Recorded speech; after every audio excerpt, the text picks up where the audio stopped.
គឺនៅក្នុងការសរសេរតែសេចក្តីភាសាខ្មែរបានទទួលអបជំសូមក៏ដូចជាសួស្តីអ្នកទាំងគ្នានឹងខ្ញុំឈ្មោះសំសិងឡើងជាសិស្សទី12ដែរនៃវិទ្យាល័យភាសានោះថ្ងៃនេះខ្ញុំនឹងធ្វើការចែករំលែកអំពីគន្លឹះមួយចំនួនក្នុងការសរសេរតែសេចក្តីភាសាខ្មែរឲ្យបានបន្ទូលអបដែលផ្អែកទៅលើបទពិសោធន៍របស់ខ្ញុំផ្ទាល់អញ្ចឹងដូចដែលយើងបានស្រាប់ហើយថានៅក្នុងគម្រោងតែសេចក្តីភាសាខ្មែរនីមួយៗវាតែងតែមានចំណុចធំសំខាន់3គឺទី1សេចក្តីផ្ដើមទី2តួសេចក្តីនិងទី3សេចក្តីបញ្ចប់គេក៏នឹងធ្វើការបែងចែកគន្លឹះចេញជា3ផ្នែកដូចគ្នាដែរដល់ផ្នែកទី1សេចក្តីផ្ដើម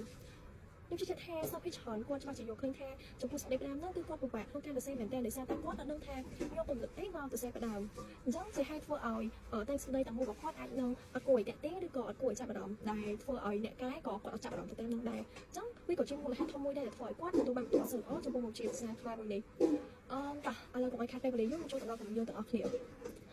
ចំពោះសេចក្តីផ្ដើមវាក៏ត្រូវបានគេបែងចែកចេញជាចំណុចតូចៗ3ទៀតដែរគឺទី1លំនាំបញ្ហាទី2ចំណុចបញ្ហាហើយនិងទី3ចំណុចបញ្ហាចំពោះកន្លែងហ្នឹងក៏ជឿជាក់ទៀតផងដែរថាចំណូលហើយនឹងចំណុចបញ្ហាគឺវាអត់ជាបញ្ហាអីសម្រាប់សពពីច្រើនទេគឺពួកគាត់ចេះកន្លែងហ្នឹងឯងហើយអីដែលសំខាន់អីដែលជាបញ្ហាចោលគឺលំនាំបញ្ហាចំពោះលំនាំបញ្ហា yes វាពិបាកវាអាចនឹងពិបាកសូម្បីតែខ្ញុំកាមុនក៏ខ្ញុំគិតថាវាពិបាកដែរប៉ុន្តែបន្ទាប់ពីបានហ៊ានហើយនឹងសិក្សាបន្ថែមទៅលើមុខជាភាសាខ្មែរមួយហ្នឹងខ្ញុំយកឃើញថាបំណងបញ្ហាវាអត់មានអីជាពិបាកទេសំខាន់ឲ្យតែយើងយល់ច្បាស់ពីបំណងប្រធានយល់ច្បាស់ថាប្រធានគេចង់បែបអីគេចង់ឲ្យយើងទៅសេពីអីគេចង់ឲ្យយើងពីអូខេពីអីយើងដឹងតែប៉ុណ្្នឹងមកយើងអាចទៅសេផ្ដើមបានអីប៉ុន្តែមុននឹងយើងអាចដឹងបានហ្នឹងគឺយើងត្រូវអានប្រធានឲ្យបានច្រើនដងសិនឬក៏យ៉ាងហោចណាស់ឲ្យបានពី2ទៅ3ដងចំពោះលំនាំបញ្ហាហ្នឹងក៏ធ្លាប់មានគេសួរថាចង់បើគាត់អានប្រធានច្រើនដងទេប៉ុន្តែគាត់នៅតែអត់យល់អញ្ចឹងគាត់គួរធ្វើមិនទៅត្រង់កន្លែងហ្នឹងខ្ញុំអាចនិយាយបានថាយើងអានឲ្យច្រើនដងហ្នឹងមិនមែនយើងគ្រាន់តែអានឲ្យចោលយើងអានឲ្យត្រូវគិតថាប្រធានគេផ្ដោតលើអីគេខ្លាំងជាងគេអញ្ចឹងអីដែលប្រធានផ្ដោតលើខ្លាំងហ្នឹងយើងយកវាយកមកធ្វើជាចំណុចផ្ដើមរបស់យើងហ្មងទៅឧទាហរណ៍ជាប្រធានមួយគេចេញតាក់ទងទៅហ្នឹងអក្សរសិល្ប៍គឺជាកញ្ចក់ឆ្លុះបញ្ចាំងប្រវត្តិសាស្ត្រអញ្ចឹងនៅក្នុងហ្នឹងយើងមានពាក្យគេខ្លះមានពាក្យអក្សរសិល្ប៍ហើយនិងប្រវត្តិសាស្ត្រដែលជាពាក្យសំខាន់ចឹងយើងត្រូវចាប់ពីចំណុចហ្នឹងយកមកផ្ដើមចំពោះប្រធានដែលចេញបែបមានពាក្យអក្សរសិល្ប៍នៅក្នុងហ្នឹងគឺយើងអាចផ្ដើមដោយនិយាយពាក្យអក្សរសិល្ប៍ហ្នឹងហ្មងដោយលើកយកព័ត៌មានទូទៅរបស់វាដែលមានប្រភេទមានចលនានិងចំណុចផ្សេងទៀតយកមកធ្វើជាចំណុចផ្ដើមឥឡូវខ្ញុំឲ្យជាឧទាហរណ៍យើងអាចនិយាយបានថានៅក្នុងកម្មវិធីសិក្សាដែលក្រសួងដាក់មកហ្នឹងអក្សរសិល្ប៍ត្រូវបានបែងចែកចេញជា3ប្រភេទនិង4ចលនាហើយកន្លែងនេះយើងអាចរៀបរាប់បានដែររៀបរាប់មកថាមានអីគេខ្លះមានអក្សរសិល្ប៍បុរាណអក្សរសិល្ប៍សម័យអក្សរសិល្ប៍ប្រជាប្រិយមានចលនាអីចលនាខេមរៈនិយមព្រាហ្មណ៍និយមពលនិយមបរទេសនិយមអីចឹងទៅហើយបន្ទាប់ពីហ្នឹងទៀតយើងអាចបញ្ចូលព័ត៌មានទូទៅដូចថាអក្សរសិល្ប៍ដែលអ្នកនិពន្ធបានចងក្រងតាក់តែងឡើងហ្នឹងវាច្រើនអ្នកនិពន្ធគាត់តែងតែបញ្ចូលនៅព័ត៌មានផ្សេងៗដូចជាជីវភាពរស់នៅ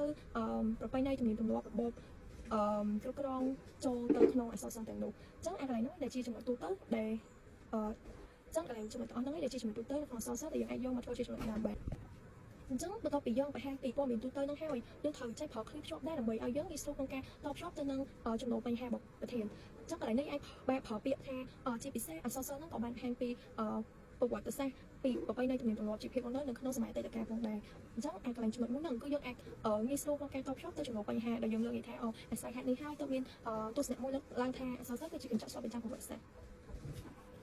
តែចាំបើប្រធានចេញមកអត់មានពាក្យអក្សរសិល្ប៍នៅក្នុងប្រធាននឹងវិញយើងគួរតែធ្វើមិនទៅអញ្ចឹងសម្រាប់កន្លែងហ្នឹងខ្ញុំឧទាហរណ៍យកមកទៅឧទាហរណ៍ប្រធានគេនិយាយថា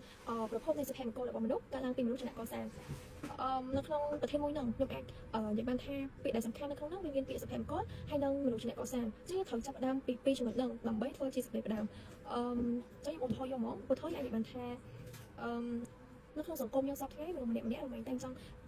់បានជីវិតមួយដែលប្រកបទៅដោយសេចក្តីសុខសុភមង្គលមិនថាទាំងនៅក្នុងគ្រួសារនៅក្នុងសង្គមនោះឡើយប៉ុន្តែសុភមង្គលទាំងអស់នោះមិនអាចកើតមានឡើងដោយឯកឯងបានទេគឺវាកើតមានឡើងអាស្រ័យដោយមនុស្សជាអ្នកកសាងជាអ្នកបង្កើតវាឡើងអញ្ចឹងត្រង់ក្នុងបញ្ហាហ្នឹងយើងនិយាយតែប៉ុណ្្នឹងក៏បានហើយយើងក៏ចូលដល់ចំណុចបញ្ហាហ្មងទៅតែបើយើងមានកំណត់បន្ថែមទៅលើចំណុចទាំងអស់ហ្នឹងទៀតយើងចង់បន្ថែមក៏អូខេដែរអត់អីទេyes ចាប់ត្រឹមប៉ុណ្ណឹងក្នុងបញ្ហាហើយចាប់ពីចំណុចបញ្ហាវាតែងតែចូលដល់ចំណុចបញ្ហាហើយខ្ញុំក៏អត់មានអីនិយាយច្រើនទៅលើចំណុចបញ្ហាហ្នឹងដែរគ្រាន់តែថាចំណុចបញ្ហាហ្នឹងពេលច្រើនគឺគេប្រើឃ្លាភ្ជាប់ដោយមានដូចជាអាស្រ័យហេតុនេះហើយទៅមានប្រធានមួយលើកឡើងថាឬក៏ជំនួយការមើលឃើញបែបនេះហើយទៅមានប្រធានលើកឡើងថាហើយយើងលើកប្រធានដាក់ចូលទៅនិយាយរួមទៅគឺកន្លែងចំណុចបញ្ហាហ្នឹងគឺយើងលើកប្រធានចូលតែម្ដងចាប់ពីចំណុចបញ្ហាគឺយើងមានចំណុចបញ្ហាដែលកន្លែងចំណុចបញ្ហាហ្នឹងគឺយើងចុះបន្ទាត់ហើយចូលបន្ទាត់យ៉ាចូលដើមបន្ទាត់ហើយយើងធ្វើចំណុចបញ្ហាហ្នឹងទៅកន្លែងចំណុចហ្នឹងគឺយើងចោទសួរប្រធានចោទសួរតាក់ទងទៅនឹងប្រធានរបស់យើងហ្នឹងឧទាហរណ៍ដូចជាតែទស្សនៈប្រធានខាងលើមានតែយ៉ាងដូចម្ដេចដែរឬក៏យើងអាចលើកជាប្រធាននឹងយកមកចោទសួរហ្មងដូចប្រធានដែលខ្ញុំបាននិយាយមិញប្រភពនៃសុភមង្គលរបស់មនុស្សកើតឡើងពីមនុស្សជាអ្នកកសាងអញ្ចឹងយើងអាចចោទសួរគេបានថាតើមនុស្សគួរតែធ្វើបែបណាទៅអាចទទួលបានសុភមង្គលឬក៏តើមនុស្សត្រូវកសាងជីវិតពួកគេបែបណាដើម្បីឲ្យមានសុភមង្គលតែសេចក្តីផ្ដាំគឺវាមានតែប៉ុណ្្នឹងទេ ឥឡូវចូលមកដល់ចំណុចទី2គឺតួសេចក្តីតួសេចក្តីហ្នឹងគឺជាកន្លែងដែលយើងអាចទទួលបានច្រើនជាងគេដោយសារតែយើងត្រូវទៅសេច្រើនជាងគេដែរអញ្ចឹងនៅក្នុងតួសេចក្តីហ្នឹងគឺវាមានคลิป short ប្រយោគពាក្យប្រយោគនៃប្រធានហើយនឹងបកស្រាយព្រមទាំងលើកអំណាចបញ្ជាក់ហើយនឹងចុងក្រោយមួយទៀតគឺយើងស្រុបសេចក្តីចំណុចដំបូងគេនៅក្នុងតួសេចក្តីហ្នឹងគឺ clip short clip short ខ្ញុំជឿថាណាគេក៏ចេះដែរហើយគឺជាកន្លែងដែលទទួលបាន free ហ្មងដោយសារតែ clip short ហ្នឹង yes យើងអាចប្រើពាក្យដូចជាដើម្បីងាយស្រួលក្នុងការបកស្រាយប្រធានដើម្បីជាស្ពានឈានទៅដល់ការបកស្រាយប្រធានឲ្យបានត្រឹមត្រូវស៊ីចំណុចនឹងក្បោះក្បាយអញ្ចឹងយើងគួរគប្បីយល់ន័យនៃពាក្យកន្លែងជាមុនសិនហើយកន្លែងហ្នឹងយើងអាចប្រើនៅក្នុងការតែងសេចក្តីរបស់យើងរហូតមកក៏បានយើងបាច់ដូរបាច់អីនាំតែចំណាយពេលគិតយូរប៉ុន្តែបើយើងមានគំនិតលយអីយើងអាចយកវាមកដាក់មករៀងតាក់ទាញចំណាប់អារម្មណ៍អ្នកកែដែរប៉ុន្តែបើថាយើងគិតអត់ចេញតែយើងទៅសេតែប៉ុណ្្នឹងយកមកគឺបានបន្ទុកអីហើយអត់ខាតពេលវេលាយូរទៀតអញ្ចឹងចេញពី clip អញ្ចឹងចេញពី clip short គឺយើងបញ្យល់ពាក្យកលឹះបកធានដោយពាក្យកលឹះបកធានហ្នឹងគឺយើងត្រូវទៅហៅមកពាក្យណាដែលយើងគិតថាវាសំខាន់ហើយនឹងយកវាមកបកស្រាយនៅក្នុងតួសេចក្តីរបស់យើងនឹងយកមកបញ្យល់ប៉ុន្តែកន្លែងបញ្យល់ពាក្យហ្នឹងយើងមិនយកពាក្យដែលយើងត្រូវបញ្យល់ហ្នឹងទៅបញ្យល់តាមបច្ចនានុក្រមខ្មែររបស់យើងទេគឺយើងបញ្យល់នៃរបស់វាហ្នឹងទៅតាមបរិបទរបស់ប្រធានដែលគេចង់បាន yes មានតែប៉ុណ្្នឹងទេត្រង់ប្រយោគពាក្យហ្នឹងចេញពីប្រយោគពាក្យចូលទៅដល់ប្រយោគនៃប្រធានក៏អត់មានអីពិបាកដែរគឺយើងគ្រាន់តែបូកសរុបនៃពាក្យទៅលើដែលយើងបានបញ្យល់មុនហ្នឹងយកមកច្បាច់បញ្ចូលគ្នាទៅលើប្រធានបទរបស់យើងនិយាយទៅកន្លែងណាដែលមានពាក្យដូចដែលយើងដាក់នៅក្នុងកន្លែងប្រយោគពាក្យគឺយើងដូរវាចេញហើយដាក់ន័យដែលយើងបានបញ្យល់វិញអញ្ចឹង yes តែប៉ុណ្្នឹងទេចូលមកដល់បកស្រាយហើយកន្លែងបកស្រាយនេះខ្ញុំជឿថាសាប់ពីច្រើនចាអត់ដឹងថាបកស្រាយមិនឲ្យបានបន្ទុកច្រើនទេហើយគាត់តែងតែលោកថាអូយមកដល់កន្លែងហ្នឹងខ្ញុំអត់ដឹងថាទៅសេមិនឲ្យបានបន្ទុកច្រើនទេខ្ញុំអត់ដឹងហ្មងអញ្ចឹងកន្លែងហ្នឹង yes ខ្ញុំនិយាយថាសាប់ពីច្រើនគាត់បានបន្ទុកតិចក៏ដោយសារតែកន្លែងហ្នឹងដែរដោយសារតែបន្ទុកហ្នឹងបានបន្ទុកច្រើនកន្លែងហ្នឹងបានបន្ទុកច្រើនប៉ុន្តែដល់ពេលគាត់អត់ដឹងថាទៅសេពីអីចឹងទៅគាត់ចេះតែទៅសេចឹងជាហេតុធ្វើឲ្យវាពេលខ្លះអាចចាក់ធានពេលខ្លះអាចអត់ត្រូវអីដែលគេចង់បានអីចឹងទៅអញ្ចឹងកន្លែងហ្នឹងសម្រាប់ខ្ញុំផ្ទាល់ពេលដែលខ្ញុំប្រឡងគឺខ្ញុំប្រើវិធីមួយគឺខ្ញុំបង្កើតជាសំណួរសួរខ្លួនឯងហ្មងឧទាហរណ៍ប្រធានមិញតាក់ទងសុភមង្គលខ្ញុំបង្កើតជាសំណួរសួរថាតែសុភមង្គលហ្នឹងមានរូបភាពបែបម៉េចខ្លះវាកើតឡើងបានដោយសារអីសួរតាមប្រធានមិញគេថាកើតឡើងពីមនុស្សជាអ្នកកសាងជាងសួរប៉ុណ្ណឹងយើងសួរប្រធានវាថាអញ្ចឹងមនុស្សត្រូវធ្វើមិនខ្លះដើម្បីបានសុភមង្គលហ្នឹងបន្ទាប់មកខ្ញុំធ្វើការឆ្លើយវាដោយខ្លួនឯងប៉ុន្តែបញ្ជាក់នោះទៀតថាមិនយើងទៅសេអាសំណួរហ្នឹងនៅក្នុងសំណេរតែស្ដីរបស់យើងឯងគឺយើងទៅសេវានៅក្នុងកតាភៀងខ្ញុំគិតនៅក្នុងកតាភៀងហើយយើងសំយោគចំណោទដែលយើងបានឆ្លើយទៅលើសំណួរទាំងអស់ហ្នឹងយកមកទៅសេជាការបកស្រាយវិញអញ្ចឹងបន្ទាប់ពីយើងបកស្រាយហើយវាចូលដល់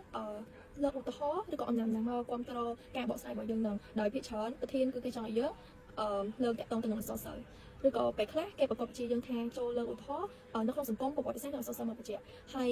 ចំពោះសង្គមនិងប្រវត្តិសាស្ត្រនេះយើងត្រូវមានចំណេះដឹងទូទៅតាក់ទងទៅនឹងឯនឹងច្រើនដោយចំពោះសង្គមយើងត្រូវដឹងតតិភាពស្ដាយដែលកើតមានឡើងក្នុងសង្គមថាវាមានបែបម៉េចខ្លះដល់ពេលប្រវត្តិសាស្ត្រវិញយើងត្រូវអានសភៅអានរឿងរ៉ាវប្រវត្តិសាស្ត្រខ្មែរយើងឬក៏មិនថាតែខ្មែរយើងទេឲ្យបានច្រើនដើម្បីយើងមានគំនិតទូលំទូលាយក្នុងកា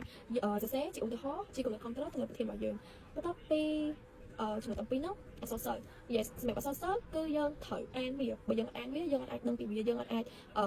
សរសេរចាញ់ទេដោយសារតែយើងអត់បានដឹងពីរឿងទាំងមូលរបស់វាផងប៉ុន្តែចំពោះអ្នកខ្លះវិញគាត់អត់ចូលចិត្តអានទេគាត់ចូលចិត្តស្ដាប់អញ្ចឹងគាត់អាចទៅស្ដាប់ YouTube ឬក៏មើលជាវីដេអូរឿងទាំងមូលមកក៏បានដែរអាហ្នឹងអាស្រ័យទៅលើចំណុចចិត្តរបស់យើងប៉ុន្តែបើសិនបើយើងអានយើងអាចចាំវាបានយូរជាងអាហ្នឹងសម្រាប់បទពិសោធន៍របស់ខ្ញុំផ្ទាល់គឺខ្ញុំអានបើពេលដែលស្ដាប់ហ្នឹងពេលខ្លះស្ដាប់ទៅមួយដេកអីចឹងទៅហើយដល់ពេលងើបមកវិញចប់អត់យល់ថារឿងមួយហ្នឹងគេចង់បានពីអីអញ្ចឹងកន្លែងលើកឧទាហរណ៍ហ្នឹងយើងត្រូវចេះរឿងឲ្យច្បាស់សិនបន្ទាប់មកយើងត្រូវច្បាស់យកចំណុចណាដែលតាក់ទងទៅនឹងប្រធានរបស់យើងលើកមកដាក់ហើយដើម្បីឲ្យបានបន្ទុកច្រើនអាហ្នឹងសម្រាប់ខ្ញុំគិតទេដើម្បីឲ្យបានបន្ទុកច្រើននៅពេលដែលយើងលើកអក្សរសិល្ប៍យើងលើកថាបើសិនបើយើងកន្លែងទៅមើលនៅក្នុងរឿងអីមួយថតដូចរឿង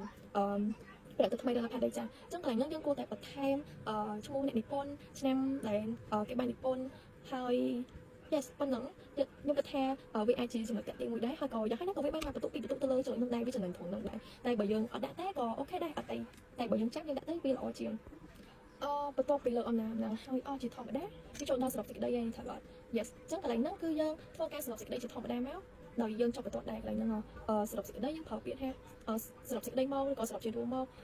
កន្លែងហ្នឹងគឺយើងសរុបអីដែលយើងបានបកស្រាយពីខាងលើដោយអត់មានយកគំនិតថ្មីចេញពីណាមកដាក់ទេគឺយើងសង្ខេបអាការបកស្រាយអាគំនិតសំខាន់ដែលយើងបានបកស្រាយពីខាងលើយកមកចូលនៅក្នុងសរុបសេចក្តីរបស់យើងចេញពីនឹងចូលដល់ចំណុចទី3គឺសេចក្តីបញ្ចប់នៅក្នុងសេចក្តីបញ្ចប់ក៏មានពីរចំណុចតូចៗទៀតដែរគឺវិតម្លៃប្រធានហើយនឹងមតិយោបល់ផ្ទាល់ខ្លួនអ trong cuộc đờiประเทศนั้นគឺយើងត្រូវគ្រប់គ្រងទៅលើមតិរបស់ប្រធានដោយលើកថាឆ្លងតាមការបកស្រាយទស្សនៈប្រធានខាងលើមកយើងឃើញថាប្រធានគឺពិតជាមានអត្ថន័យខ្លឹមសារដ៏ល្អនៃញ៉ាំឲ្យអីចឹងទៅតាមគំនិតរបស់យើងបន្ថែមតាមក្រោយទៀតមកដោយសារតែប្រធានប្រយោគភាគច្រើនគឺវាមានអត្ថន័យត្រឹមត្រូវរួចរាល់ទៅហើយអត់ដូចប្រធានពិភាក្សាអីទៅទេបើប្រធានពិភាក្សាអានឹងយើងត្រូវបញ្ចេញមតិយោបល់បន្ថែមyes ចប់អញ្ចឹងមកដល់កន្លែងមតិយោបល់ផ្ទាល់ខ្លួនវាអត់មានអីពិបាកទេគឺយើងបញ្ចេញមតិយោបល់របស់យើងឬក៏ចំណាប់អារម្មណ៍របស់យើងហ្នឹងទៅលើប្រធានហ្នឹងប៉ុន្តែពេលបញ្ចេញហ្នឹងគឺបញ្ចេញឲ្យស៊ីទៅនឹងប្រធានដែររបស់ប្រធានចេញពីសុភមង្គលអញ្ចឹងយើងត្រូវនិយាយឲ្យតកតងទៅនឹងសុភមង្គលឧទាហរណ៍ក្នុងនាមយើងជាប្រជាពលរដ្ឋយើងគូកប់3ឧទាហរណ៍ក្នុងនាមយើងជាប្រជាពលរដ្ឋយើងគូកប់3ចេះរស់នៅដោយអធិស្ឋានឲ្យគ្នាអត់ឲ្យគ្នានឹងប្រព្រឹត្តតាមអំពើល្អមិនពីលីអាវ៉ាសែននៅក្នុងសង្គមដើម្បីឲ្យជីវភាពរស់នៅទទួលបានសុភមង្គលមិនថាទាំងក្នុងគ្រួសារនិងក្នុងសង្គមគឺក្នុងការសរសេរតែសេចក្តីភាសាខ្មែររបស់ខ្ញុំនេះនឹងបានមកដល់ទីកញ្ចក់ហើយអញ្ចឹងបើសិនបើមានចំណុចណាខ្វះខាតឬក៏លឹះលួសកន្លែងណាអ្នកនរគ្នាអាចបញ្ចេញមតិយោបល់នៅខាងក្រុមខមមិនបានដោយសារតែខ្ញុំមិនមែនជាអ្នកជំនាញអីទៅលើមុខវិជ្ជាភាសាខ្មែរនោះទេខ្ញុំក៏ជាសិស្សគ្នាដែរគ្រាន់តែវិធីទាំងអស់ហ្នឹងដែលខ្ញុំបានប្រើនៅក្នុងការប្រឡងសរសេរតែសេចក្តីភាសាខ្មែរនោះខ្ញុំប្រើទៅវាមានប្រសិទ្ធភាពប៉ុន្តែបើសិនបើអ្នកទាំងអស់គ្នាយកទៅប្រើអត់មានប្រសិទ្ធភាពបែបណាអ្នកឬក៏អ្នកទាំងអស់គ្នាមានកំណត់ណាដែលឬក៏អ្នកទាំងអស់គ្នាមានកលឹះអីផ្សេងការសរសេរតែសេចក្តីភាសាខ្មែរនោះអ្នកទាំងអស់គ្នាអាចខមមិនបាននេះគ្រាន់តែជាអីដែលខ្ញុំបានដឹងហើយខ្ញុំយកមកធ្វើការចែករំលែកតែប៉ុណ្ណោះសូម